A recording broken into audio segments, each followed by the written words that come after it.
Okay, तो ये एक नई पोएम हम देखने वाले हैं आज के इसमें। तो इस वीडियो में अभी क्या करेंगे, अपन ये डिटेल में देखेंगे कि ये पोएम क्या है क्या नहीं है। तो पोएम का नाम है Bharat our land by Subramanya Bharati. ये सुब्रमण्य भारती की ये पोएम है और इसके डिटेल्स हम लोग अभी देखने वाले हैं, डिटेल्स देखने वाले। हर एक लाइन का मीनिंग समझेंगे कि हर एक लाइन का मतलब क्या है और डिटेल में देखेंगे इसको, ठीक है।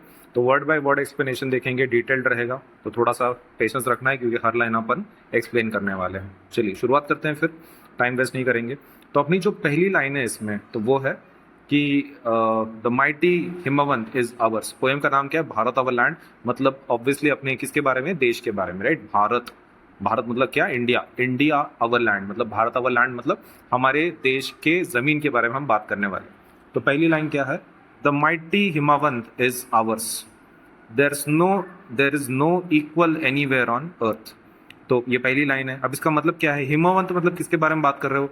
हिमालय के बारे में बात कर रहे हैं, ठीक है। तो इसका डिटेल एक्सप्लेनेशन अभी देखेंगे अपन। तो लाइन क्या है? The mighty Himavant is ours, there is no equal anywhere on earth. In this line, अभी ये जो लाइन है, the poet proudly says that the mighty Himalayas might belong to India, right. Might नहीं, belongs to India. Okay, the poet proudly says that the mighty Himalayas belong to India. Okay, तो India को belong करते, तो सही है। हिमावंत मतलब क्या?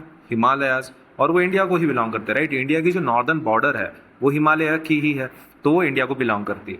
The Himalayas are the highest mountain range in the world and stretch across the northern part of our country. सही है कि हिमालयाज जो है सबसे हाईएस्ट माउंटेन रेंज है, मतलब सबसे ऊंची चोटी पर अगर कोई माउंटेन है, मतलब जो सबसे बड़ी हाइट का कोई माउंटेन है, तो ये यही है, highest mountain range in the world, पूरे वर्ल्ड में। और ये इंडिया के कौन से पार्ट में? नॉर्दर्न पार्ट में। They protect India from cold winds. India को किससे बचाते हैं वो? कोल्ड विंड से। किसके कोल्ड विंड से? देखो, इंडिया का जो मैप है, इंडिया के ऊपर कौन से कंट्रीज आती हैं? तो ऊपर के साइड में यहाँ पे नेपाल है, लेकिन नेपाल के ऊपर कौन सा बड़ा कंट्री है? चाइना है। और चाइना का जो एरिया है ना, वो पूरा बहुत कोल्ड है, कोल्ड एरिया है वो। लेकिन वहाँ की जो ठंडी है वो कौन रोकता है अपने को? अपने बीच में कौन खड़ा है? चाइना और इंडिया के बीच में हिमालय खड़े हैं। तो हिमालय क्या करता है? इंडिया को क्या करता है? कोल्ड विंड से बचाता है, जो किधर से आती है? सेंट्रल एशिया से आती है, दैट इज मंगोलिया या फिर चाइना के रीजन से। And the sources of many important rivers like Ganga, Yamuna and Brahmaputra. तो इंडिया खाली जो हिमालय है वो सिर्फ हमको प्रोटेक्शन नहीं देता है, वो और एक चीज करता है, और वो क्या है? It is the source of many reverse Ganga, Yamuna and Brahmaputra. तो बड़ी बड़ी जो रिवर्स है, ब्रह्मपुत्र, यमुना, गंगा, इंडिया का जिसके ऊपर पूरा पानी का सोर्स हम लोग डिपेंड करते हैं जिनके ऊपर, तो ये बड़ी बड़ी रिवर्स का सोर्स कौन है? हिमावत। मतलब हिमवंत क्या है? अपना सोर्स है, that is Himalaya. The Himalayas are also home to many beautiful valleys, forest, glaciers and wildlife. अब तुमने ये तो सुना होगा कि हिमालय काफी ब्यूटीफुल है। अपन मतलब इसी रीजन में जम्मू कश्मीर में मिलता है, और जम्मू कश्मीर को हम लोग क्या बोलते हैं? जम्मू कश्मीर को स्वर्ग बोलते हैं, राइट। तो वैसा कि Himalaya is a place of beautiful valleys, बहुत सारी एकदम ऐसी वादियां हैं वहां पर की जो काफी सुंदर हैं। फॉरेस्ट, इतने घने फॉरेस्ट हैं, ग्लेशियर सबको देखने को मिलते हैं, बहुत सारे टाइप का वाइल्ड लाइफ है, अलग अलग जानवर हैं। For thousands of years saints and sages have meditated in these mountains because they are considered sacred. तो फॉर थाउजेंड्स ऑफ ईयर्स, हजारों सालों से, आपको पता है ना, बहुत सारी बार तुमने रेफरेंस भी दिया होगा अपने दोस्त को कि भाई हम सब कुछ ये मोह माया छोड़ देते, पैसे छोड़ देते, पढ़ाई छोड़ देते, और हम जाएंगे हिमालय में, जहाँ पर हम लोग क्या करेंगे? मेडिटेशन करेंगे, तपस्या करेंगे, भगवान को प्रसन्न करेंगे, इस तरीके की चीजें। तो आपने सुना ही होगा, राइट। सेंट्स एंड सेजेस वहां पर क्या करते हैं? मेडिटेशन करते हैं, भगवान की साधना करते हैं, वहां पर शांति प्राप्त करने का सपोज लेट से ट्राई करते हैं, because they are considered sacred. Himalaya को क्या कंसिडर किया जाता है? सेक्रेड, पवित्र कंसिडर किया जाता है। By saying that there is no equal on earth, poet क्या बोल रहा है? हिमालय तो है लेकिन देर इज नो इक्वल। तो ऐसा इतना बड़ा कॉम्बिनेशन आपको कहीं पर मिलेगा क्या, जहाँ पे प्रोटेक्शन भी दे रहा है, आपको कोल्ड विंड से भी बचा रहा है, बहुत सारे रिवर्स भी हैं, ब्यूटीफुल वैलीज भी हैं, फॉरेस्ट भी है, ग्लेशियर्स भी हैं, ब्यूटीफुल चीज़ें, प्लस सेक्रेड भी है। तो इतनी सारी चीज़ें आपको एक साथ मिलेंगी क्या? कोई भी माउंटेन में, कोई भी वर्ल्ड के माउंटेन में तो नहीं मिलेंगी। इसलिए पोएट वैसा बोलता है, there is no equal anywhere on earth. Now, the poet means that no other mountain range can match the greatness, beauty, strength and importance of the Himalayas. इस लाइन का अगर मतलब आपको सिर्फ एक लाइन में डिटेल बताना है, इस फर्स्ट लाइन का एक लाइन में आपको मीनिंग बताना है, तो दिस इज दैट कि पोएट ये बताना चाहते हैं कि दुनिया में ऐसी कोई माउंटेन रेंज नहीं है जो इतनी ग्रेट हो, विशाल हो, ब्यूटीफुल हो, स्ट्रेंथ जिसमें हो, importance of the Himalayas, right. He wants every Indian to feel proud of this wonderful natural treasure. तो वो चाहते हैं कि क्या है, आप जो हिमालय है वो खुद का समझो, right, it is that important. तो खुद का समझो and you should feel proud about this because ये आपके ही देश का एक एक पार्ट है and you should be proud of this. मतलब हम ऐसा बोल सकते हैं क्या कि पोएट एक्चुअली हिमालय के through he is trying to मतलब पैट्रियोटिक फीचर को, मतलब पैट्रियोटिक चीज़ को आपके अंदर जगाने की कोशिश कर रहे हैं, पैट्रियोटिज्म को जगाने की कोशिश कर रहे हैं, मतलब देशभक्ति को जगाने की कोशिश कर रहे हैं। हाँ, तो वैसा है कि पोएट का मेन एम क्या है, वो आप चाहते हैं कि आप ज्योग्राफी थ्रू किसको कनेक्ट करें, इंडिया के पैट्रियोटिज्म को कनेक्ट करें। अब जाते हैं दूसरे लाइन के ऊपर। दूसरी लाइन में बताया गया है the generous Ganga is hours which other rivers can match her grace. ठीक है, तो ये देखते हैं इस लाइन में क्या बोल रहे हैं ये लोग। The generous Ganga is hours which other river can match her grace. पहले हिमालय को कंपेयर किया था, अब गंगा को कंपेयर कर रहे हैं। तो गंगा हमारी कैसी है, जेनरस है। तो लेट अस सी इसका मतलब क्या है। The poet next speaks about the river Ganga, one of the most important rivers of India, right. तो रिवर गंगा के बारे में बात कर रहे हैं। ऑफकोर्सली गंगा मतलब कौन, रिवर गंगा। क्या ये सच में बहुत इंपॉर्टेंट रिवर है इंडिया की? यस, ऐसा माना जाता है कि इंडिया की सबसे बड़ी रिवर है, राइट। तो गंगा सबसे बड़ी river, important rivers. The Ganga provides water for drinking, farming, industries and daily life to millions of people. Ganga एक रिवर है ना, तो उसका मेन काम क्या है, पानी देना। अब ये पानी किसके लिए यूज़ करते हैं हम लोग, ड्रिंकिंग के लिए यूज़ करते हैं, फार्मिंग के लिए यूज़ करते हैं, इंडस्ट्रीज़ के लिए यूज़ करते हैं एंड डेली लाइफ के लिए to millions of people, right. मतलब रोज़मर्रा की चीज़ों के लिए आपको पानी गंगा प्रोवाइड करवाती है। It supports agriculture by making the surrounding land fertile, helping farmers grow crops through out the year. बात कैसा है ना, वो सिर्फ एग्रीकल्चर को पानी नहीं देती, पानी तो देने का काम है उसका, लेकिन उसके पास और एक काम है, और वो क्या है, लैंड को फर्टाइल बनाना। आपको ये पता होना चाहिए कि रिवर हमेशा कौन सी सॉइल लाती है, एलुवियल सॉइल लाती है। आपको ज्योग्राफी में पढ़ाया गया होगा, एलुवियल सॉइल किसकी वजह से होती है, रिवर की वजह से। तो क्या ये एग्रीकल्चर को फर्टाइल बनाएगी? यस। तो फर्टाइल पानी के थ्रू बनाएगी क्या? वो नहीं, वो साथ में जो सॉइल लाती है ना, वो एलुवियल सॉइल होती है, काफ़ी फर्टाइल होती है। तो ज़मीन को क्या करती है, वो उपजाऊ बनाती है। लैंड फर्टाइल मतलब क्या होता है कि यहाँ पे अगर आप कुछ उगाओगे, एग्रीकल्चर में करोगे, तो वो काफ़ी मतलब अच्छा क्रॉप्स देगा आपको, एग्रीकल्चर काफ़ी बढ़िया रहेगा यहाँ पे। Helping farmers grow crops through out the year. मैं तो आपको बोला फर्टाइल का मतलब वही है कि क्रॉप्स को आप अच्छे से उगा पाओगे आपके एग्रीकल्चर में। Besides is practical importance, the Ganga is also considered sacred river in Indian culture. उसका प्रैक्टिकल इंपॉर्टेंस तो है, किसके लिए, पानी के लिए और फर्टाइल बनाने के लिए, है ना। मतलब वाटर एंड सॉइल का उसका एक इंपॉर्टेंस है, मतलब प्रैक्टिकल इंपॉर्टेंस। लेकिन गंगा हम उसको सेक्रेड रिवर भी बोलते हैं, है ना, सबसे पवित्र नदी अगर हम बोलते हैं। ऐसा भी बोला जाता है वो इतनी पवित्र है कि अगर आप इसमें डुबकी लगाते हो तो आपके पूरे पाप धुल जाते हैं, ऐसा बोला जाता है, right. So it is a sacred river in Indian culture. Many people believe its waters are pure and spiritually uplifting. मैंने तो आपको बोला था उसका पानी कैसा है, प्योर कंसिडर किया जाता है और स्पिरिचुअली अपलिफ्टिंग, मतलब आपकी आत्मा को साफ कर देता है, आपने जितने पाप किए उसको साफ करता है, ऐसा उसका सपोज मानना है, सपोज रिवर गंगा के बारे में। The poet calls the river generous. Poet किसको जेनरस बोल रहा है, रिवर को, because it gives life and prosperity without expecting anything in return. उसको जेनरस क्यों बोलना है फिर, जेनरस क्यों? जेनरस वो इंसान होता है जो लोगों की हेल्प करता है बिना किसी मतलब के, मतलब रिटर्न में कुछ नहीं चाहिए, बस लोगों की मदद करता है। तो क्या गंगा भी वैसे कर रही है? क्या गंगा पानी प्रोवाइड करवा रही है? यस। क्या वो लैंड को फर्टाइल कर रही है? यस। क्या वो लोगों के पाप धो रही है? यस। लेकिन बदले में कुछ मांग रही है क्या? नहीं मांग रही है, इसलिए उसको हम लोग क्या बोलेंगे, जेनरस बोलेंगे। अभी समझ में आया कि पोएट गंगा को जेनरस क्यों बोल रहा है? ओके, तो जेनरस इसलिए बोल रहा है बिकॉज वो लोगों की हेल्प कर रही है बिना किसी मदद, मतलब रिटर्न के।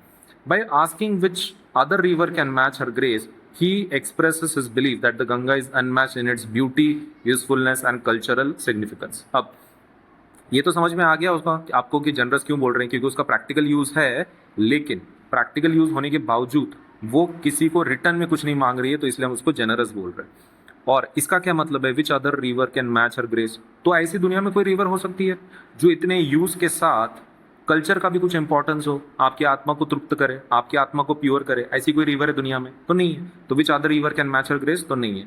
तो उस लाइन से वो क्या बताना चाहते हैं कि रिवर गंगा कैसी है, ब्यूटीफुल है, यूजफुल है, कल्चरल सिग्निफिकेंस है, आत्मा को तृप्त करती है, आत्मा को प्योर करती है। तो ये चीज़ें सपोज हाईलाइट कर रहे हैं। तो क्या हम ऐसा बोल सकते हैं, पहले हिमालय को पोएट ने हाईलाइट किया, अब गंगा को हाईलाइट कर रहे हैं। मतलब ज्योग्राफी थ्रू वो इंडिया के साथ आपको कनेक्ट कर रहे हैं। मतलब आपका जो पैट्रियोटिज्म है, देशभक्ति है, उसको जगाने की कोशिश कर रहे हैं with the help of Ganga.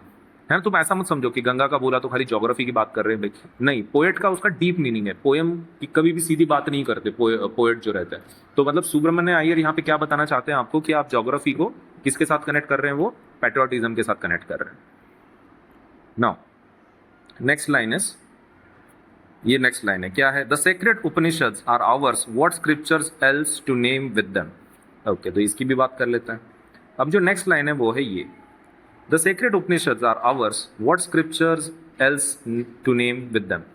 The Upanishads are among the oldest and the most respected philosophical books in the world. Okay, तो अभी कैसा है ना, उपनिषद का नाम तो तुमने सुना होगा, अब तुमको शायद मीनिंग नहीं पता होगा, लेकिन उपनिषद्स आर वेरी फेमस। क्या है ये उपनिषद्स? ये फिलोसॉफिकल बुक्स है, मतलब लाइफ को कैसे जीना है, लाइफ के रहस्य, लाइफ के सीक्रेट, सब कुछ इसमें है। तो ये बुक्स हैं। उपनिषद मतलब क्या है? Basically those are books.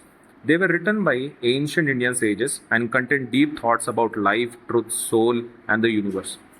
किन्होंने लिखे हैं? ये पुराने बुक्स है। They are written by ancient Indian sages. अपने जो ऋषि मुनि हैं, जो पुराने एकदम ऋषि मुनि हैं, जो लोग काफ़ी ज्ञानी थे, वो ज्ञानी लोगों ने ये बुक को लिखा है। और उसके अंदर लाइफ के सीक्रेट, सच की बातें, अपनी आत्मा की बातें, यूनिवर्स की बातें, सब कुछ वहाँ पे लिखा गया है। मतलब ये फिलोसॉफिकल एक बुक है जिसके अंदर सब कुछ लिखा गया है, लाइफ के बारे में, सच के बारे में, अपनी आत्मा के बारे में और यूनिवर्स के बारे में। They encourage the people to ask question, seek knowledge and understand the true purpose of life. ये बुक आपको क्या इंकरेज करती है? जब आप ये बुक पढ़ोगे तो वो आपको किस चीज़ के लिए मजबूर करती है? क्वेश्चंस पूछने के लिए कि भाई सच क्या है। नॉलेज के पीछे आपको भागने के लिए आपको प्रेरित करती है कि भाई नॉलेज के पीछे आप भागो, सीख नॉलेज, आप खुद को, आपका नॉलेज बढ़ाओ, इंक्रीज करो। ये इसके लिए क्या करती है? इंस्पायर करती है। And understand the true purpose of life. Life में आपने क्या करना चाहिए। हमने अर्थ के ऊपर जन्म लिया है, लेकिन क्या हमको सच में पता है कि हमने क्या करना चाहिए लाइफ में? तो ये आपको बुक डायरेक्शन देती है कि लाइफ में आपने क्या करना चाहिए। These scriptures have influence not only Indian philosophy but also thinkers around the world. सिर्फ इंडिया की सोच, इंडिया की फिलोसॉफी, इंडिया की जो सोच है, खाली उसको प्रेरित नहीं किया है। वर्ल्ड के जितने बड़े बड़े थिंकर्स हैं ना, उन्होंने भी उपनिषद पढ़े हुए हैं। ओके, तो उपनिषद ने सिर्फ इंडिया को ही नहीं, फॉरेन को भी इंस्पायर किया। The poet proudly reminds such that priceless books are part of India's rich heritage. Poet आपको क्या रिमाइंड करने की कोशिश कर रहा है कि ये जो प्राइसलेस बुक्स हैं, इस बुक्स का कोई प्राइस है क्या? नहीं। आप इसके ऊपर प्राइस लगा सकते हो, जैसे कि मान लो एनसीईआरटी आपको 150 रुपए में मिलती है, 100 रुपए में मिलती है, इसका मोल लगा सकते हैं क्या? नहीं लगा सकते, क्योंकि इसके अंदर इतनी बड़ी वैल्यू है that they are priceless books हैं वो, of the India's rich heritage. अपने इंडिया के कल्चर की सबसे प्राइसलेस बुक्स है उपनिषद्स।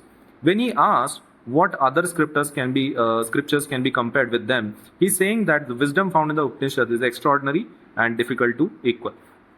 तो ये तो आपको समझ में आ गया, सैक्रेड उपनिषद और आवर्स मतलब हमारे उपनिषद मतलब पुराने बुक्स, अपने जो एंशिएंट टेक्स्ट हैं बुक इंडिया के फिलोसॉफिकल, उसके बारे में बात कर रहे हैं। और वो सेक्रेड है। सेक्रेड मतलब पवित्र है, उसके अंदर लाइफ, ट्रूथ और सोल के बारे में बताया गया, इसलिए उसको सेक्रेड बोला जाता है। अब ये जो क्वेश्चन है ना लास्ट में, what scriptures else to name with them, तो दुनिया का कोई ऐसा स्क्रिप्चर है जो आपको इतनी बातें बता सके लाइफ के बारे में, सच के बारे में, अपनी आत्मा के बारे में, यूनिवर्स के बारे में? तो ऐसा कोई बुक नहीं है, राइट? तो वो कंपेयर कर रहे हैं इंडिया का उपनिषद किसके साथ कंपेयर कर रहे हैं? दुनिया की स्क्रिप्चर्स के साथ। और आपको वो बताना चाहते हैं कि भैया दुनिया में कोई स्क्रिप्चर नहीं है जो उपनिषद के जैसा हो। मतलब पोएट फोर्स कर रहा है आपको, you have to be proud of this. आपका ये जो पोएट है ना, वो क्या कर रहे हैं? He wants you to be proud of these things. मतलब ऐसी चीजें जो दुनिया में कहीं नहीं है, ये आपके पास अवेलेबल, ये आपके देश की देन है। तो वो इंडिया का फिर से अभी बुक्स थ्रू, पहले ज्योग्राफी थ्रू पैट्रियोटिज्म जगाया उन्होंने, अभी वो बुक्स थ्रू पैट्रियोटिज्म जगा रहे हैं कि भाई इंडिया के ऐसे बुक्स हैं कि जो आपको देशभक्ति आपके अंदर की जगा रहे हैं कि भाई जग जाओ, खाली इंडिया के पास है ये, और किसी के पास नहीं है, ऐसा वो बताना चाहते हैं। ठीक है, through this line the poet praises India's rich intellectual and spiritual tradition. खाली इंटेलेक्चुअल नहीं, खाली नॉलेज नहीं, नॉलेज तो है ही है, लेकिन स्पिरिचुअल मतलब आत्मा के बारे में, दोनों चीजें, मतलब दिमाग और मतलब अपन बोलते हैं ना कि भाई दिमाग और आत्मा, वैसा तो दिमाग के बारे में भी है और आत्मा के बारे में भी है। दोनों को एनरिच करने के लिए उपनिषद हैं, और इसके जैसी बुक दुनिया में कहीं नहीं। नेक्स्ट लाइन देखते हैं। नेक्स्ट लाइन में लिखा है, this sunny golden land is ours, she is peerless, let's praise her. उसको प्रेज करेंगे हम। अब इसका मतलब क्या है? चल, This sunny golden land is ours. She is peerless. Let's praise her. Okay, here the poet describes India as sunny golden land. India को क्या बोल रहे हैं वो? सनी गोल्डन लैंड बोल रहे हैं। गोल्डन मतलब सुनहरा, सोने के जैसा, और सनी मतलब क्या? एकदम ब्राइट। सनी मतलब क्या? एकदम bright. And what do you mean by golden? Golden मतलब एकदम सुनहरा, गोल्ड के जैसा, समथिंग ऑफ गोल्ड जैसा, गोल्ड लाइक। अब ऐसा क्यों बोल रहे हैं वो? तो आगे देखते हैं। The word golden does not only refer to wealth but also to the country's fertile lands, rich natural resources, pleasant climate and prosperous culture. देखो, जब भी हम गोल्डन बोलते हैं ना, तो इसका मतलब ये नहीं कि हम लोग सिर्फ पैसे के बारे में बात कर रहे हैं। पैसा तो ऑब्वियसली है। क्या इंडिया में अमीरी है? यस। हमारे पास अंबानी जैसे लोग हैं, जहां पर अडानी जैसे लोग हैं, जहां पे पैसा ही पैसा है उनके पास, राइट? तो we have wealth. India is a very rich country, right? हमारा जीडीपी भी काफी अच्छा है। तो मतलब हम दुनिया के सपोज इट से टॉप 10 कंट्रीज में आते हैं। तो हमारे पास वेल्थ है क्या? यस, पैसों की वेल्थ है। लेकिन क्या ये पैसों की वेल्थ के बारे में बात कर रहे हैं सनी गोल्डन लैंड? तो नहीं, खाली वेल्थ के बारे में बात नहीं कर रहे। We are talking about India के फर्टाइल लैंड्स। फर्टाइल लैंड्स मतलब हमारी ज़मीनें, हमारा एग्रीकल्चर कितना बेहतरीन है, हमारे नेचुरल रिसोर्सेज कितने बेहतरीन है, हमारे पास रिवर्स अच्छे हैं, हमारे पास माउंटेन अच्छे हैं, हमारे पास प्लेट्यूज अच्छे हैं। मतलब हर चीज़ में, जोग्राफी का कोई भी चीज़ ले लो, नेचुरल रिसोर्सेज हमारे बहुत अच्छे हैं। हमारे पास मिनरल रिसोर्सेज ज़्यादा हैं, हमारे पास आयरन के रिसोर्सेज हैं, एल्यूमिनियम के रिसोर्सेज हैं, हर चीज़ के रिसोर्सेज आपको मिल जाएंगे। Plus pleasant climate. अपना क्लाइमेट एकदम हार्श है क्या? हमारे यहाँ पे काफ़ी ठंडी ज़्यादा होती है क्या? नहीं। अपना क्लाइमेट कैसा है? एकदम प्लेजेंट है। हमारा क्लाइमेट कौन से कैटेगरी में आता है? ट्रॉपिक कैटेगरी में, है ना? तो मोस्टली हमारा देश का जो आधा हिस्सा है ट्रॉपिक ऑफ कैंसर के नीचे का, तो वो ट्रॉपिकल है। मतलब अपने पास ट्रॉपिकल काइंड ऑफ क्लाइमेट है, मानसून काइंड ऑफ क्लाइमेट है, एंड बिकॉज ऑफ विच वो कैसा है? प्लेजेंट है। मतलब आपको कभी ऐसा नहीं होगा कि आपको आपको टेंशन आ रहा है, आपकी लाइफ खराब लग रही है ज्योग्राफी की वजह से, मतलब आपका क्लाइमेट ही प्लेजेंट नहीं है, आपको अच्छा नहीं लग रहा दिन के अंदर, तो ऐसा नहीं, एकदम प्लेजेंट क्लाइमेट है, आपको खुश रखने वाला क्लाइमेट है। And prosperous culture. हमारा कल्चर भी कैसा है? प्रॉस्परस है। आपने ये सुना ही होगा, मतलब डाइवर्सिटी, है ना? Unity and diversity. तो हमारे पास इतना अलग अलग टाइप का कल्चर है। तुम एक सिटी से दूसरे सिटी में जाओ, आपको अलग कल्चर देखने को मिलेगा, है ना? तो we are very prosperous in culture. अलग अलग टाइप के कल्चर इंडिया में एग्जिस्ट करते हैं। India receives abundant sunlight which helps agriculture flourish and support the lives of millions of people. क्या ये सही है कि इंडिया को ज़्यादा सनलाइट मिलती है? यस। और वो क्यों? क्योंकि इंडिया ट्रॉपिकल कंट्री है। ट्रॉपिकल कंट्री होने का वजह से हम लोग इक्वेटर के पास में, और हमको बहुत सारी सनलाइट मिलती है। जितना ज़्यादा सनलाइट मिलेगा उतना ज़्यादा क्या होगा? एग्रीकल्चर को ग्रो कर पाएंगे। और ऐसा क्यों? बिकॉज सनलाइट की वजह से क्या हो सकता है? फोटोसिंथेसिस कर पाएंगे। सनलाइट की वजह से क्या हो सकता है? फोटोसिंथेसिस कर पाते हैं, और फिर ज़्यादा खाना मिलेगा। तो दैट मीन्स ज़्यादा सनलाइट, ज़्यादा अच्छा एग्रीकल्चर, ज़्यादा प्रॉस्पेरिटी, है ना? और हमारे मिलियंस ऑफ पीपल्स को फ़ायदा मिलता है उसका। The country is also known for its colourful festivals. हमारे यहाँ पे कलरफुल फेस्टिवल्स होते हैं, डाइवर्स ट्रेडिशंस है, हार्ड वर्किंग पीपल है। क्या हमारे पास बहुत सारे फेस्टिवल्स हैं? यस। क्या वो कलरफुल हैं? कलरफुल मतलब हमेशा होली की बात नहीं कर रहे हो। कलरफुल मतलब क्या वो एंजॉयबल फेस्टिवल्स हैं? तो हाँ, हमारे यहाँ पे बहुत सारे रिलीजन्स हैं, बहुत सारी कास्ट हैं, तो बहुत सारे फेस्टिवल्स भी हमारे इंडिया में, और काफ़ी सब कुछ, और सब लोग सब एंजॉय करते हैं, राइट? मतलब एक धर्म के लोग दूसरे धर्म के लोगों का फेस्टिवल हम लोग सेलिब्रेट करते हैं, राइट? ऐसा कुछ भेदभाव नहीं रहता है। तो वी सेलिब्रेट एवरी फेस्टिवल। सबको छुट्टी मिलती है, सब सेलिब्रेट करते हैं, सब एंजॉय करते हैं। डाइवर्स ट्रेडिशंस है हमारे पास, अलग अलग टाइप के ट्रेडिशंस, और हार्ड वर्किंग पीपल है, राइट? इंडिया में ऐसा कोई नहीं है कि हम लोग ने काम नहीं करते, मेहनत से हम लोग कभी चूके नहीं है, हम लोग बहुत सारा काम कर लेते हैं। तो we are very hard working people. By calling India peerless, तुम ये सोचो ना, हम इंडिया को, अपने को इंडिपेंडेंस कब मिला? 1947 में, राइट? और उसके बाद, मतलब तब तक हम थे ही नहीं, उसके पहले ब्रिटिश था, राइट? अब उसके बाद हम अभी 2026 में हैं, करेक्ट? क्या हम लोगों ने सपोज लेटर से काफ़ी इंडिया को आगे लेके गए? यस। इंडिया टॉप 10 में आता है ना? दुनिया के टॉप 10 कंट्रीज में इंडिया आता है। तो क्या हमारे देश के लोगों ने मेहनत की इसके लिए? यस। तो we are very hard working people. By calling India peerless, the poet means that there is no other country exactly like in terms of its beauty, culture, history and heritage. वो India को किसके साथ compare कर रहे हैं? Peerless बोल रहे हैं। She is Peerless. She is Peerless मतलब शी मतलब कौन? इंडिया। इंडिया को शी बोल रहे हैं, मतलब एक माता के जैसा देख रहे हैं, मतलब एक लाइक फीमेल की जैसा देख रहे हैं। एंड पियरलेस है। पियरलेस, पियरलेस मतलब उसके जैसा कोई नहीं। पियरलेस मतलब क्या? उसके जैसा कोई नहीं, मतलब उसके जैसा कोई दुनिया में नहीं है, ऐसा हम बोलने की कोशिश कर रहे हैं। There is no other country like it. Peerless का मतलब क्या होता है? कि उसके जैसा कोई नहीं है। तो क्या इंडिया के जैसा सच में कोई नहीं है? यस। कोई दुनिया में ऐसी कंट्री नहीं है जो इंडिया की जैसी हो, जो ब्यूटीफुल हो ज्योग्राफी के हिसाब से, कल्चर हो जिसमें कल्चर भर भर के भरा हो, हिस्ट्री हो, बहुत सारी रिच हिस्ट्री हो, हेरिटेज हो, कल्चर हो। तो ऐसा तो कोई कंट्री नहीं है दुनिया के अंदर। He encourages everyone to admire, respect and praise their motherland with love and pride. तो वो एनकरेज कर रहे हैं। मैंने आपको बोला ना, ये जो पोएट है सुब्रमण्य अय्यर, तो वो एक्चुअली कैसा है कि ही इज ट्राइंग टू, है ना, उनका नाम क्या है, सॉरी सुब्रमण्य अय्यर नहीं, सुब्रमण्य भारती। सुब्रमण्य भारती क्या करने की कोशिश कर रहे हैं, he is trying to suppose encourage आपके अंदर का पैट्रियोटिज्म, देशभक्ति जगाने की कोशिश कर रहे हैं। He is trying to encourage everyone to admire, respect and praise their motherland. आपकी जो ये मातृभूमि है, आपकी जो जन्मभूमि है, मदरलैंड है, उसको प्रेज करने के लिए बोल रहे हैं, राइट।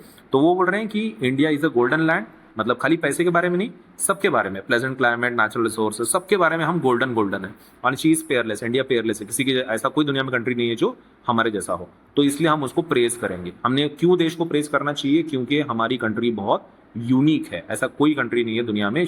अपना इंडिया कैसा है, पियरलेस है। भारत कैसा है, पियरलेस। नाउ नेक्स्ट लाइन है ये, okay, gallant warriors have lived here, right, gallant warriors have lived here, ये देखते हैं लाइन। अब gallant warriors have lived here का क्या मतलब है, देखो, the poet reminds that India has been the home of many brave kings, queen, soldiers and freedom fighters. तो क्या सच में ऐसा है कि India has been a place of many brave kings, queens, soldiers and freedom fighters? तो yes, it's true. कैसा है ना कि इंडिया जो देश है, तो बहुत सारे यहाँ पे किंग्स होके गए हैं जो काफ़ी ब्रेव थे, क्वींस होके गए हैं, हमारे यहाँ पे कितने तो भी एम्पायर्स हुए हैं, किंगडम्स आके गए हैं।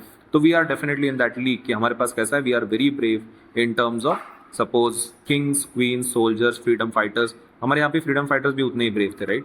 तो we have gallant warriors. Warrior मतलब हम लोग सिर्फ किंग्स की बात नहीं कर रहे, we are talking about emperors, we are talking about soldiers, we are talking about queens, and specially we are talking about freedom fighters. देश के लिए जिन्होंने सपोज फाइट किया है, उनके बारे में भी हम बात कर रहे हैं। Through out the history these courageous people protected the country from enemies. Through out the history हमारे देश को किन लोगों ने बचाया है, किसने प्रोटेक्ट किया है, यही लोगों ने बचाया। किन्होंने, किंग्स ने, क्वींस ने, सोल्जर्स ने, फ्रीडम फाइटर्स ने अपने देश को बचाया है। किससे, फ्रॉम जस्टिस एंड फ्रीडम। हमारे यहाँ पे ग्रेट रूलर्स थे like Chhatrapati Shivaji Maharaj, Maharana Pratap, Rani Lakshmibai and many others displayed remarkable bravery and leadership.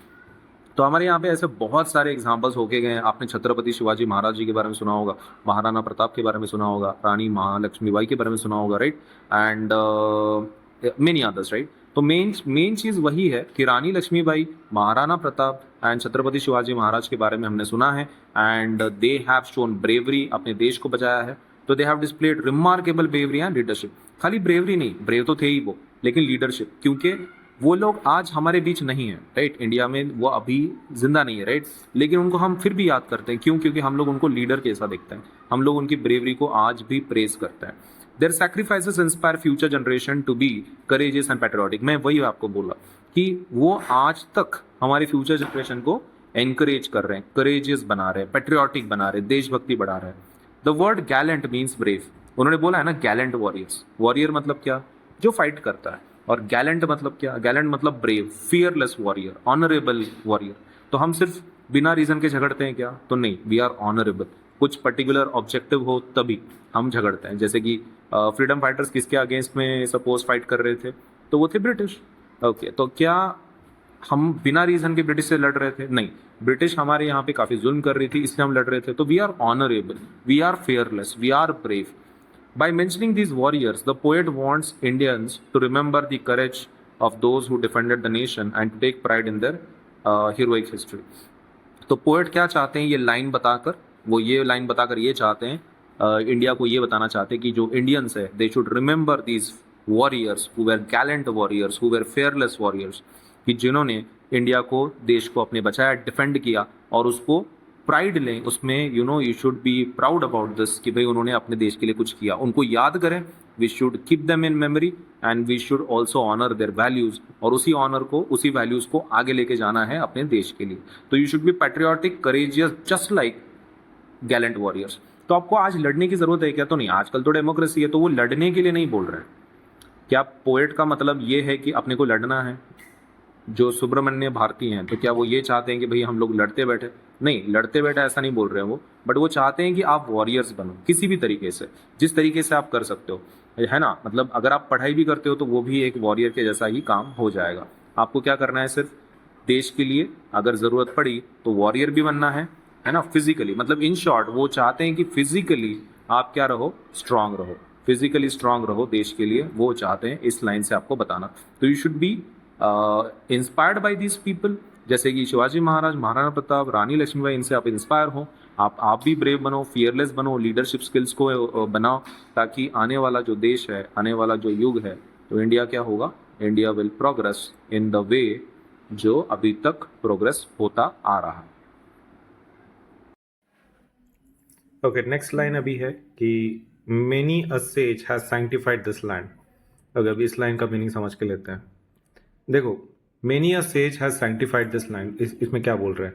India has always been known as the land of saints, sages and spiritual teachers. हमारा जो इंडिया है ये फेमस है किसके लिए? ऐसी ज़मीन जहाँ पे बहुत सारे सेंट्स होकर गए हैं, सेज होकर गए हैं, ऋषि मुनि, बहुत सारे स्पिरिचुअल टीचर्स, ऐसे लोग कि जो फिलोसफी के ऊपर बहुत सारी बातें बताकर गए हैं। Great personalities like Ved Vyas, Adi Shankaracharya, Swami Vivekananda and many others devoted their life to spreading wisdom, peace and moral values. देखो, हमारे यहाँ पे सिर्फ वॉरियर्स नहीं है, हमारे पास सिर्फ ब्रेव फ्रीडम फाइटर्स नहीं है, हमारे पास और एक चीज़ है, और वो है कि हमारे पास ग्रेट पर्सनालिटीज होकर गए हैं जो सेंट्स हैं, सेजेस हैं, जैसे कि व्यास या वेद व्यास, या फिर सपोज से शंकराचार्य जी, या फिर स्वामी विवेकानंद जी। इन्होंने दुनिया में wisdom, peace and moral values, ये तीनों को स्प्रेड किया है। मतलब सिर्फ नॉलेज की बात नहीं है, विजडम मतलब सिर्फ इंफॉर्मेशन होने से कुछ नहीं होता, लेकिन आप ह्यूमैनिटी के लिए उसको कैसे यूज कर सकते हो, आप शांत कैसे रह सकते हो, शांति कैसे स्प्रेड कर सकते हो, कौन सी मॉरल वैल्यूज होनी चाहिए इंसान के पास। तो ये सभी चीजों के बारे में इन लोगों ने डिटेल में डिस्कशन किया हुआ है। Through the meditation, prayer and selfless service, they guided people towards truth and righteousness.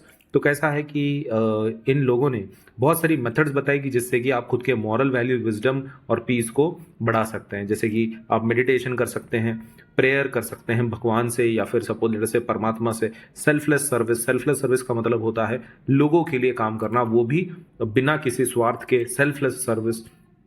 और लोगों को उन्होंने गाइड किया टुवर्ड्स ट्रुथ, सच के, और एकदम सच की राह पर उन्होंने लोगों को क्या किया, डायरेक्ट किया। Their teaching continue to inspire millions around the world even today. आज भी ये लोग हमारे बीच नहीं हैं, लेकिन उनकी टीचिंग्स आज तक हर जगह पर आपको देखने को मिलेगी। आज भी लोग उनको याद करते हैं और उनकी चीज़ों को यूज करते हैं अपने लाइफ को बेहतर बनाने के लिए। The poet says that these great sages have sanctified the land. Land को क्या किया है, सैंक्टिफाई किया। What is the meaning? Meaning they made it Holi through their Nobel thoughts and actions. तो अपने पास तो सिर्फ जमीन थी इंडिया में, लेकिन उसको सैंक्टिफाई किसने किया? सेज ने, है ना। हमारे पूरे ऋषि, महर्षि, बहुत सारे थिंकर्स, सोशल थिंकर्स, फिलोसोफर्स, उन लोगों ने अपने अपने देश को, अपने देश की जमीन को क्या किया, सैंक्टिफाई किया। सैंक्टिफाई का मतलब क्या होता है? उसको होली बनाया। होली मतलब एकदम पवित्र बनाया। किन्होंने? सेज लोगों ने। तो सेज लोगों ने हमारे देश के जमीन को क्या किया है, पवित्र बनाया है, होली बनाया है, स्पिरिचुअल बनाया है। और वो कैसे बनाया है? With their knowledge of wisdom, peace and moral values. This line highlights India's rich spiritual heritage and reminds us to respect the wisdom passed down through the generation. ये लाइन हमको क्या बता रही है? ये लाइन हमारे जो पोएट हैं, दैट इज सुब्रमण्य भारती जी, तो ये हमको क्या बताना चाहते हैं कि इंडिया के जो हमारे ये स्पिरिचुअल चीज़ें हैं, स्पिरिचुअल हेरिटेज हैं, इसमें हमने क्या लेना चाहिए? प्राइड लेना चाहिए। We should be very proud about the spiritual values given by the sages to the country, है ना। अपने देश को अब भी हमने प्राउड होना चाहिए। मतलब अगेन ये लाइन भी हमारे देश की किस चीज़ को हाईलाइट कर रही है? पैट्रियोटिज्म को हाईलाइट कर रही है कि भाई आपने देश के बारे में बहुत देशभक्ति रखनी चाहिए। क्यों रखनी चाहिए? क्योंकि हमारा देश सिर्फ जमीन नहीं है, ये सैंक्टिफाइड लैंड है। सैंक्टिफाइड लैंड मतलब जो होली लैंड है। और उसको होली लैंड किन्होंने बनाया? ये ऐसे बड़े लोगों ने, ग्रेट पर्सनालिटीज लाइक वेद व्यास जी, आदि शंकराचार्य जी, स्वामी विवेकानंद जी, ऐसे लोगों ने बनाया है इस जमीन को सैंक्टिफाइड। अब नेक्स्ट लाइन पे जाते हैं। नेक्स्ट लाइन में लिखा हुआ है the divinest music has been heard here. Okay, तो ये भी देख लेते क्या है। Divinest music has been heard here. India has a rich and ancient tradition of music that has developed over thousands of years. हमारे यहाँ पे म्यूजिक के इतने सारे ट्रेडिशंस हैं। इंडिया में आपको तरह तरह के म्यूजिक्स मिलेंगे जो काफ़ी रिच हैं, काफ़ी एक लाइक परिपूर्ण हैं, पुराने हैं। And classical music systems like Hindustani and Carnatic music are admired throughout the world for their beauty and depth. पूरी दुनिया में हमारे यहाँ पे दो म्यूजिक्स, हमारे स्कूल्स हैं जो काफ़ी फेमस है। क्लासिकल म्यूजिक सिस्टम हमारे यहाँ पे इंडिया में काफ़ी फेमस है। पहले का नाम है हिंदुस्तानी म्यूजिक और दूसरा है कार्नेटिक म्यूजिक। ये पूरे दुनिया में, पूरे विश्व में ये फेमस है। मतलब इस म्यूजिक को काफी डीप माना जाता है और इसे काफी ब्यूटीफुल माना जाता है। लोग इसे एडमायर करते हैं आज भी। हमारे ये क्लासिकल सिस्टम है, क्लासिकल मतलब ये पुराना सिस्टम है हमारे इंडिया का। Great musicians, saints, composers such as Tansen, Tyagaraja, बाद में MS सुब्बलक्ष्मी, ये जो लोग हैं इन लोगों ने, ये बहुत बड़े म्यूजिशियंस हैं, सेंट्स हैं, कंपोजर्स हैं, जिन्होंने इंडिया का जो म्यूजिक है वर्ल्ड के लेवल पे लेके गए, है ना। तो more over have enriched Indian music with the remarkable contributions. तो उन्होंने काफी कंट्रीब्यूट किया है हमारे इंडियन म्यूजिकल सिस्टम को। तो ये चीज कौन हाईलाइट कर रहा है? हमारे पोएट हाईलाइट कर रहे हैं। Many devotional songs, bhajans, ragas were compose to bring peace, joy and spiritual devotion. तो बहुत सारे जो हमारे म्यूजिक हैं, तो सिर्फ म्यूजिक नहीं है, म्यूजिक के साथ साथ हमारे देश के लोगों ने सॉन्ग्स बनाए हैं, भजन्स बनाए हैं, रागास बनाए हैं, जो काफ़ी दुनिया में फेमस है, जिसका एक बहुत डीप मीनिंग निकल कर आता है। और ये आपको सिर्फ हैप्पीनेस नहीं देता, आपकी आत्मा को शांति भी देता है, पीस भी देता है। आगे, the poet proudly says that some of the most divine and beautiful music has originated in India. सबसे जो डिवाइन म्यूजिक है, ऐसा म्यूजिक जो आपको एकदम परमात्मा के साथ कनेक्ट करे, एकदम निर्वाणा दे दे आपको, तो ये beautiful and divine music India में ओरिजिनेट हुआ है। This line celebrates the countries rich artistic and cultural heritage. ये लाइन किस चीज को सेलिब्रेट करता है? इंडिया की किस चीज को प्राउड होने के लिए आपको प्रेरित करता है? ये आपको बता रहा है कि इंडिया का जो म्यूजिक है वो भी यूनिक है। इंडिया का म्यूजिक कैसा है? यूनिक है। ऐसा म्यूजिक आपको कहीं नहीं मिलेगा कि जिसके अंदर आपको इतना डीप लेवल पे थिंकिंग आपको मिलती है, आपके स्पिरिचुअल लेवल तक ही आपके अफेक्ट करता है ये म्यूजिक। तो ये म्यूजिक अपने आप में एक यूनिक चीज है जो सिर्फ इंडिया के पास है। तो इसलिए आपने क्या करना चाहिए? इसके बारे में प्राउड रहना चाहिए। अगेन हमारे जो पोएट हैं दैट इज सुब्रमण्य भारती जी, तो ये हमको इस बात के लिए प्रेरित कर रहे हैं कि आप म्यूजिक के अंदर भी इंडिया को क्या करें? सपोज प्राइड लें, क्योंकि इंडिया का म्यूजिक भी बहुत यूनिक है। उसके बाद नेक्स्ट लाइन पे जो है वो है and here all auspicious things are found. Okay, तो all auspicious things are found ऐसा बोल रहे हैं। तो इस लाइन का क्या मतलब है? The poet says that India is blessed with everything that is good, pure and fortunate. India के पास ऐसी हर चीज है जो अच्छी हो, प्योर हो, फॉर्चुनेट हो। तो मतलब इंडिया के पास ऐसा कोई नहीं है, मतलब हर चीज अच्छी ही है, हर चीज प्योर ही है, हर चीज हमको एक लक प्रदान कर रही है। The word auspicious means something that brings happiness, prosperity and good Fortune. मतलब हमारे लिए एक लक फैक्टर के जैसा काम कर रहे हैं। हमारे यहाँ पे जो कुछ है इंडिया में वो कैसा है? ऑस्पिशियस है। ऑस्पिशियस मतलब जो हमको अच्छा लक ला रहा है। Brings happiness, brings prosperity, Fortune मतलब पैसा ही पैसा, शोहरत एंड खुशी, सब कुछ आपको मिल रही है। India is rich in culture, tradition, festivals, temples, languages, literature, arts and moral values. मतलब कुछ बचा ही नहीं है ना। इंडिया के पास सब कुछ है, कल्चर है, ट्रेडिशन है, फेस्टिवल है, टेम्पल्स है, लैंग्वेज है, हर चीज में हम लोग क्या है? बहुत रिच हैं। And it is also home to many scientific discoveries, philosophical ideas, spiritual practices that have benefited humanity. India में खाली सिर्फ कल्चर और भगवान की चीजें नहीं है, हमारे यहाँ पे बहुत सारी साइंटिफिक डिस्कवरीज हुई हैं, है ना। बहुत सारी ऐसी चीजें जो साइंस के लिए काफी, साइंस को आगे लेकर गई। हमारे पुराने सिविलाइजेशंस में काफी डिस्कवरीज हुई हैं साइंस की, फिलोसॉफिकल बातें हो रही हैं। हमारे यहाँ पे फिलोसॉफी की बहुत सारी बुक्स हैं, बहुत सारे आइडियाज हैं जो पुराने जमाने से हमारे यहाँ पे चलती आ रही है। एंड स्पिरिचुअल प्रैक्टिसेस जो हमारे शरीर को, आत्मा को, दोनों को कनेक्ट करके उसको क्या कर रही है? एक निर्वाणा पे लेके जा रही है, आपको एक हैप्पीनेस प्रदान कर रही है, एक नेक्स्ट लेवल पे लेके जा रही है। The poet believes that this combination of natural beauty, culture richness and spiritual wisdom makes India a truly special nation.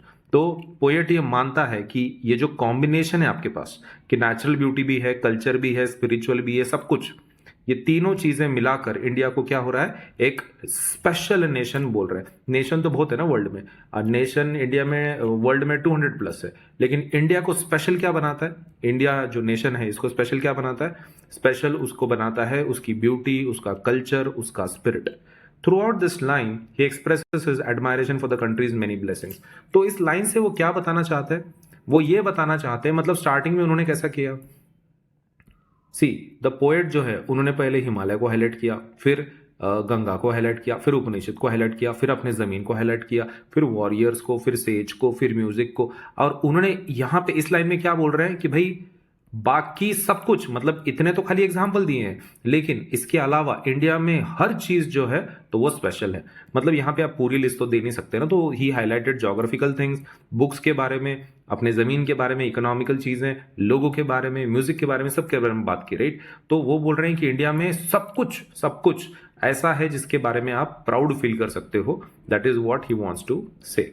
The poet believes that the combination of the natural, okay, तो अब India को special nation बना रहा है। Through this line he expresses admiration for the country's many blessings. India के पास खाली geography, books, लोग वैसा नहीं है, इंडिया के पास सब कुछ जो है वो एक भगवान का ब्लेसिंग है, आशीर्वाद है। Now the next line is here Brahm knowledge has taken root and Buddha preached his dhamma here. Okay, तो यहाँ पे और एक लाइन के बारे में है, here Brahm knowledge has taken root. अब इसको आप ब्रह्मा बोल सकते हैं या फिर ब्रह्म नॉलेज, टेक्निकली ब्रह्म नॉलेज का मतलब भी देख लेते हैं। The poet refers to the deep spiritual wisdom that developed in ancient India. इस लाइंस के थ्रू पोएट किस बारे में डिस्कशन कर रहे हैं? डीप स्पिरिचुअल विजडम, मतलब हमारे स्पिरिट के बारे में, आत्मा के बारे में, आंतरिक जो हमारा दिमाग है इंटरनल, उसके बारे में जो विजडम है उसके बारे में डिस्कशन हो रहा है। अब ये जो ब्रह्म नॉलेज होता है इसका मतलब क्या होता है? Means the understanding of the Brahman, the supreme reality or the ultimate truth according to Indian philosophy। तो ब्रह्म नॉलेज में आपको किस चीज का इंफॉर्मेशन मिलता है? अंडरस्टैंडिंग अबाउट द ब्राह्मण, जो सुप्रीम रियलिटी है, मतलब अल्टीमेट ट्रुथ है। कैसा रहता है? हम सच जानने के बारे में, सपोज हम जो पूरी पढ़ाई करते हैं वो दुनिया का सच जानने के लिए होता है। अब ये जो सुप्रीम रियलिटी है, परम सत्य हम जिसको बोलते हैं, अल्टीमेट ट्रुथ, परम सत्य, तो वो किसके थ्रू मिलेगा आपको? आपको मिलेगा ब्रह्म knowledge through, which is nothing but the understanding of being ब्राह्मण। Ancient sages spent years meditating, observing nature, reflecting on life to discover their profound knowledge। बहुत सारे लोगों ने एंशियंट टाइम से, बहुत सारे एंशियंट सेजेस ने पूरा समय मेडिटेशन में, नेचर को ऑब्जर्व करने में, रिफ्लेक्टिंग ऑन लाइफ, इसके बारे में टाइम सपोज स्पेंड किया है ताकि उनको नॉलेज मिल सके, प्रोफाउंड नॉलेज, डीप नॉलेज मिल सके दुनिया का। Their teachings explain the relationship between the soul, the universe and the supreme being. इनके जो टीचिंग्स है ना, मतलब ब्रह्म नॉलेज की वजह से क्या पता चला है? ब्रह्म नॉलेज की वजह से हमको पता चला है कि सोल, अपनी जो आत्मा होती है, यूनिवर्स होता है, सुप्रीम बीइंग होता है, इसमें रिलेशन है। किसके अंदर रिलेशन है? सुप्रीम बीइंग मतलब गॉड, सोल मतलब क्या? हमारी आत्मा, और यूनिवर्स, ये तीनों में रिलेशन है। ये आपको तभी पता चलेगा अगर आप इस चीज का इंफॉर्मेशन लेते हैं, that is Brahma knowledge. Now these ideas were recorded in the Upanishads and the other sacred texts and continue to influence the spiritual thinking across the world।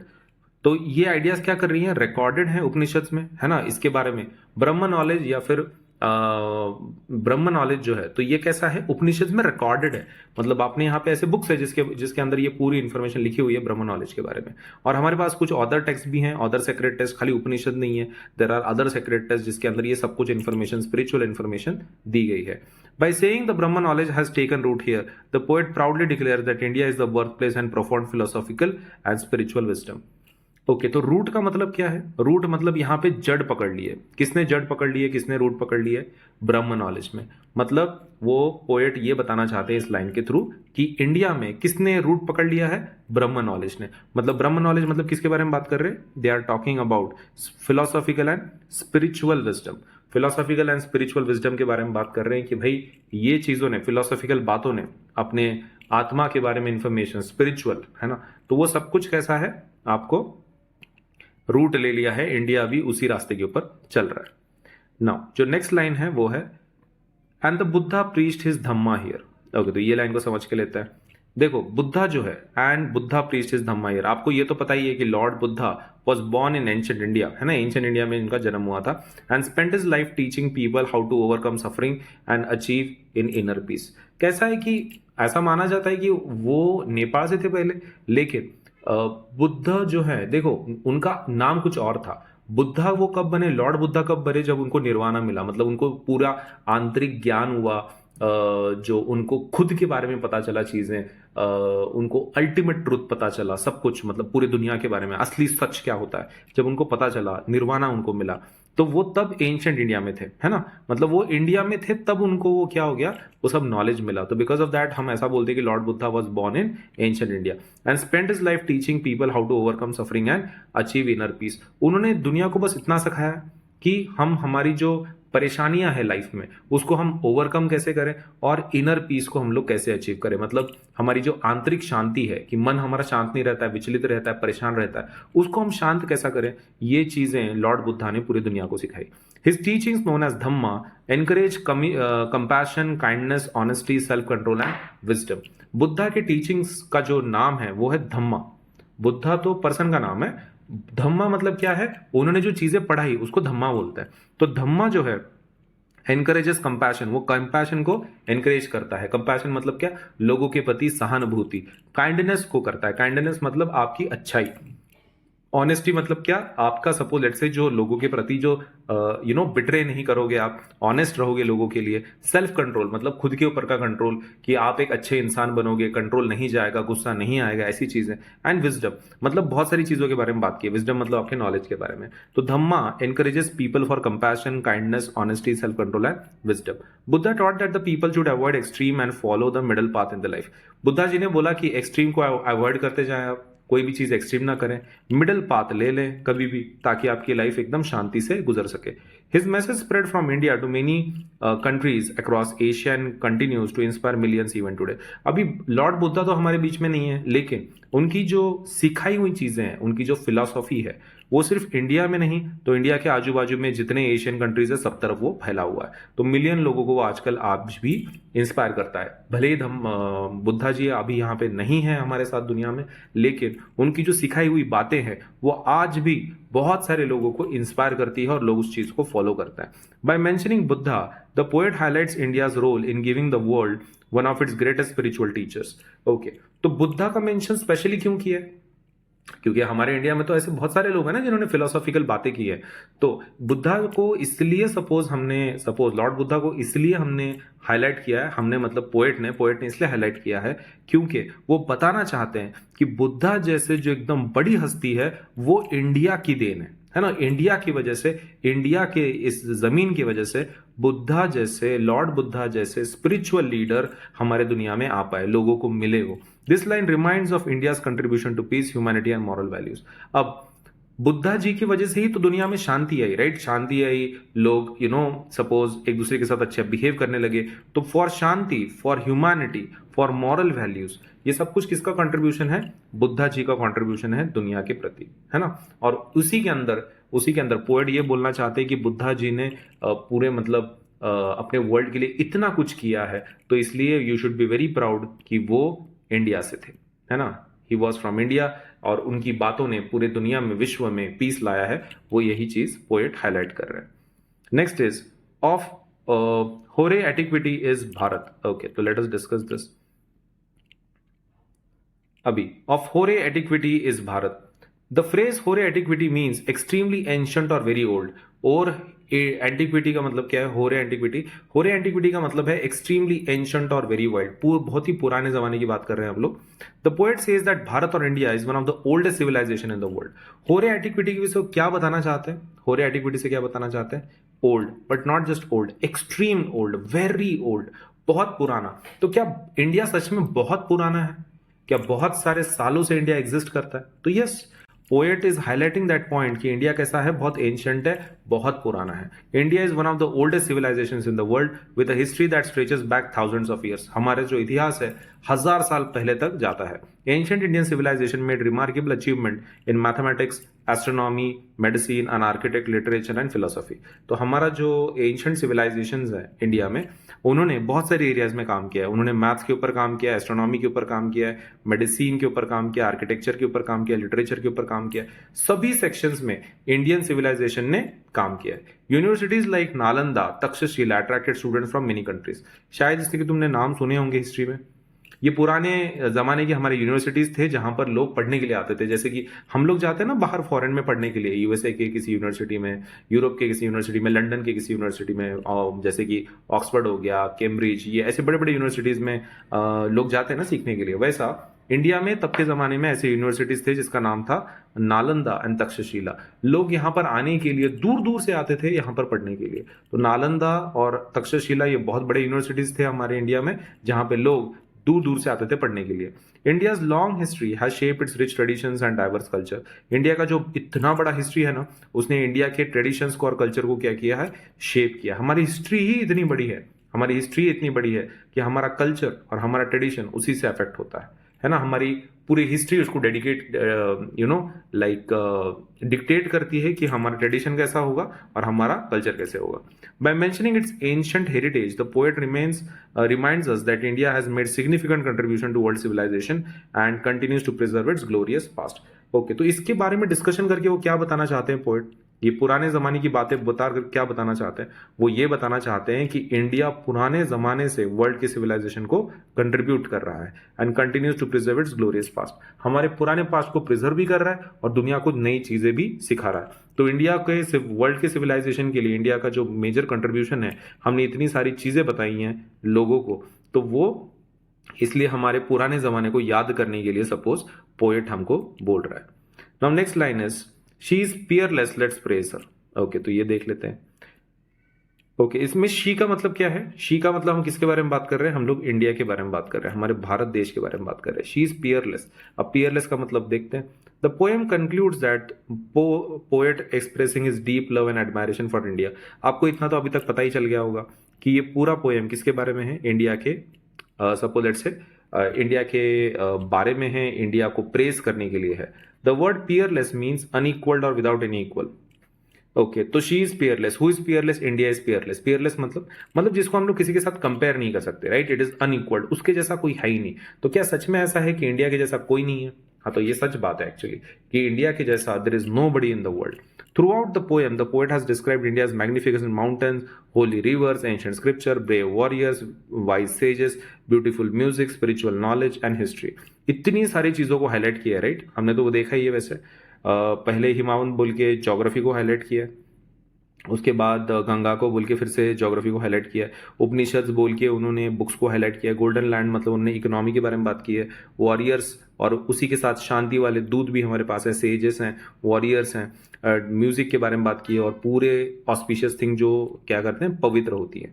Brahma knowledge के बारे में बात की है, बुद्ध के प्रीचिंग्स के बारे में बात की है। तो मतलब पोएट कैसा है, हर चीज को हाईलाइट कर रहा है जिसके बारे में you should be proud about, कि भाई ये इंडिया को बिलोंग करती है, आपने प्राउड रहना चाहिए इस चीजों के बारे में, right? Okay, so all these qualities together make India a unique and extraordinary nation. ये जितने सारे पॉइंट्स है ना कि भाई इंडिया मैग्निफिसेंट माउंटेन्स है, होली रिवर्स है हमारे यहाँ पे, पवित्र नदियाँ, बहुत सारा अच्छा ब्यूटीफुल म्यूजिक, तो ये क्या करता है? इंडिया को यूनिक बनाता है और एक्स्ट्रॉर्डिनरी नेशन बनाता है। The poet encourages every citizen to respect, love and take pride in their Motherland.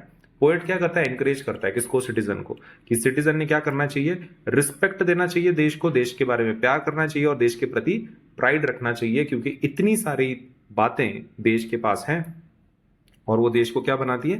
Peerless बनाती है। He reminds us that we should not only admire India's greatness but also work sincerely to preserve its heritage and contribute to its progress. तो वो आपको ये कर रहा है, remind कर रहा है पोएट कि इंडिया के ग्रेटनेस को खाली एडमायर नहीं करना है, आपको किसके ऊपर फोकस करना है? आपको ग्रेटनेस के साथ साथ you also have to work sincerely to preserve its heritage and contribute. तो इंडिया का जो ग्रेटनेस है, आप उसके अंदर तो प्राउड रहो, लेकिन उसके साथ आपको सिंसियरली काम करना है देश के लिए, ताकि अपना जो देश का हेरिटेज है, कंट्रीब्यूशन है, उसका प्रोग्रेस बढ़ता रहे and contribute to the progress of the India. तो आपने क्या करना है? सिंसियरली काम करना है अपना, जो भी आप काम कर रहे हो। This ending feels the reader with a strong sense of patriotism and national pride. तो ये पूरी पोएम किसके बारे में थी? देशभक्ति के बारे में थी, राइट? आपके देश के प्रति का प्राइड, आपका सपोज लेट अस से जो आपका वैल्यू है, आपको जो फीलिंग्स आती है देश के बारे में, प्राइड जिसको हम लोग बोलेंगे, और देशभक्ति, इसको ग्रो करने के लिए ये पोएम लिखी गई है। तो आपको एक आइडिया क्लियर हो गई होगी कि अपनी पूरी पोएम जितनी है वो पूरी किसके लिए है? पेट्रियोटिज्म के लिए, मतलब देशभक्ति को अच्छे से ग्रो करने के लिए सपोज ये पोएम का एक्सप्लेनेशन दिया हुआ है। आई होप आपको पूरा डिटेल समझ में आ गया और हर एक लाइन मैंने आपको एक्सप्लेन की है, क्या क्या मीनिंग है। आप वीडियो को पॉज करके उसका मीनिंग सपोज आपको लिखना है तो लिख भी सकते हैं, या फिर स्क्रीनशॉट ले लो, आपकी जैसी मर्जी वैसे। अभी के लिए फिर ये टॉपिक खत्म करते हैं। चैनल को सब्सक्राइब जरूर करें और वीडियो को लाइक करके रखें ताकि ऐसे वीडियोस आपको मिलती रहें, ठीक है? तो वीडियो को लाइक करें और चैनल को सब्सक्राइब करके रखें ताकि आपको हर एक अपडेट इस चैनल का मिलता रहे।